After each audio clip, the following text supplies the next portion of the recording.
Okay, everyone. So, one thing I'm gonna tell you right now, please do not use Live Paint with Illustrator for fashion. Yes, because it makes it really hard to edit your sketches and it will mask. We haven't done masking yet, but you'll notice what I mean by masking later on. So, then for now, this is the only way that's why sketching takes so long. Now you get it. Illustrator, when it comes to fashion design, it's a very specific way to build those sketches because someone is always going to go back and maybe have major revisions on it, and then you have to have those points to be editable, those lines to go back into it. Maybe make that, instead of that shirt, you need to have it short. And also, you're building a library of sketches for you to just do that yourself. Not everything needs to be drawn from scratch. I myself already have a sketch library that I'm like, okay, this can be addressed and just make it longer. When you edit it using paint tools, you're not able to do that as fast. As well as, what's the other one that I said last week? The mirror tool. No, do not do mirror tool. It actually does masking as well. For now, I know this seems very complicated. But the good news is that for your styles, it depends on your final. Like, we're doing a button down. Not everyone's gonna have a button down for your collection. You understand me? Like, you can even make it a much more simpler button down or just a simpler top. You understand where I'm coming from? You do need to have print, but it doesn't need to be a button down with a print. Make sense? Okay. Because look at it. Let me show you what I mean.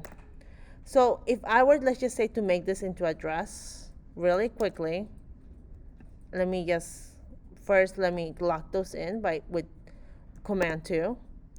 Look what happens when I do it really quickly. Hi, I'm a dress now. And if I just want to just like those out, I can make her into a very long dress.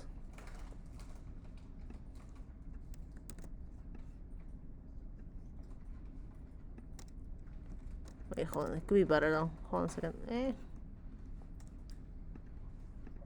Making sure I just grab the bottom and not anything else, and I just drag and go. Oh, it's because I did something else. Hold on a second. Anyways, also there's a lasso tool that you can actually just draw in your selection of what you want. I love the lasso tool. There. You notice how fast I did that? Like, I just made it longer, cinching the waist, and call it a day. You can see it from like one side to another what I did. So that's the whole point of having Illustrator sketches right now, because what happens is that you can easily edit things.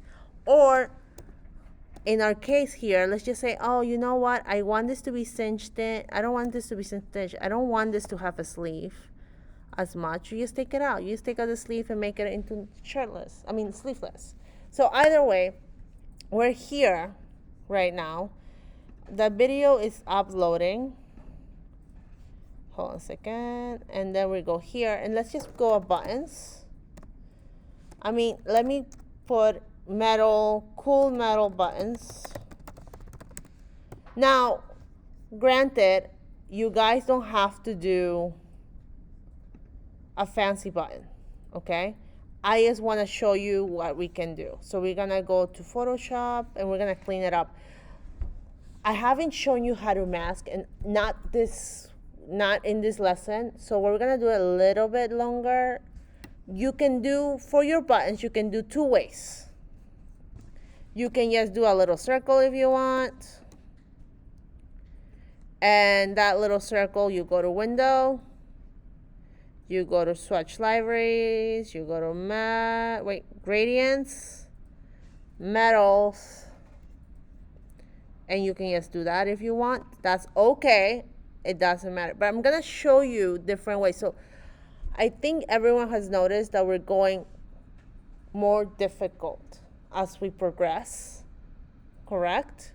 Because last week was difficult too. Now we're getting more and more intricate. Because it's Illustrator, you can do so many things. And I haven't even shown you, well, not right now, like transparencies and things. So anyways, so let's just go here. We see this button. We just clean out the edges. Let's just clean it out, making sure this is a layer by double clicking it, and done. I select all with Command A. I copy, and I go to V to AI, and I just make it smaller. And I think that's my button without really, like, it looks like the real button. So what we're gonna do is then we're gonna object, rasterize. Okay, done. Now we're gonna, and now it's just an image. We don't have to render anything. And I'm just gonna place it like we always do. And remember, Command D will do the last step that you do. Meaning, all right, if I were to place a button, and I moved it down, and I copied and moved it down right here, if I press Command D, it will do it all over again. It's a friend. This is a good friend, actually, to have. So then I'm just gonna group it. Go to, I want it to pop even more, so I'm gonna go to Stylize, Drop Shadow, not multiply but normal, 100%. Maybe we go into like white,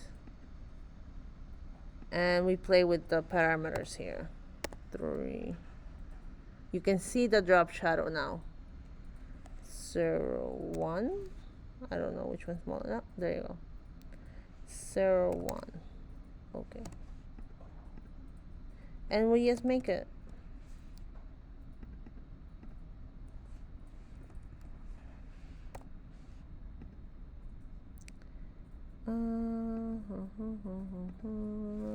Three.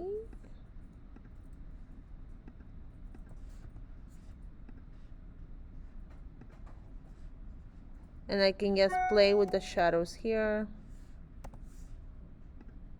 You can see it now. We can even make the shadow a little bit more blur. Okay. And look at that. My buttons look now like there's some type of light underneath it, so I can really see what type of buttons I have. So I'm just showing you more tricks as we go along. We all know how to put shadows now. We just use our pen tool. We're not using ombre. We're just gonna use a normal.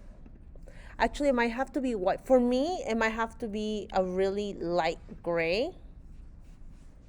And I say this because it's gonna get lost if I use very dark blacks, because my colors are so dark already.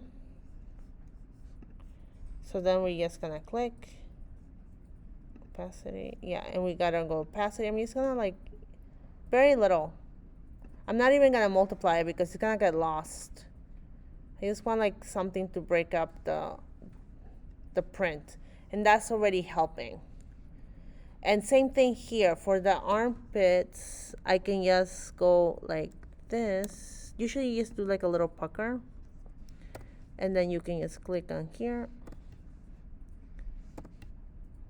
click on here,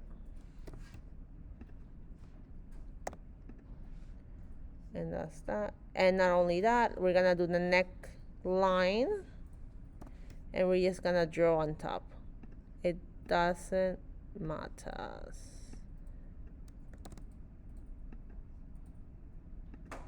Oh, shoot.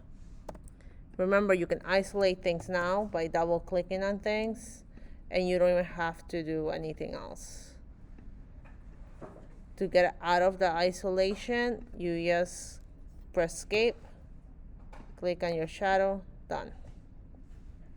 Ta-da! You can even do shadows on the bottom. Let's do a little shadow at the bottom too.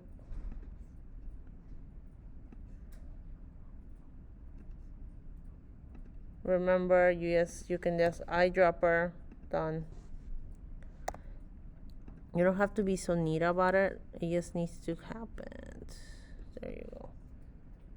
Now you can see it went from like my pattern was really busy, correct? Now, next week I'm gonna show you more on how we can correct color, meaning, believe it or not, I can complicate this more.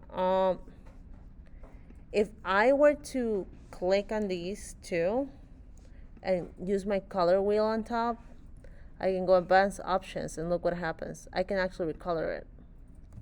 You see that? I can recolor to whatever color I want really easily. But we're not gonna discuss how to really do prints and manipulate them yet. This is just a little preview of next week. We're gonna start doing prints using Illustrator, okay?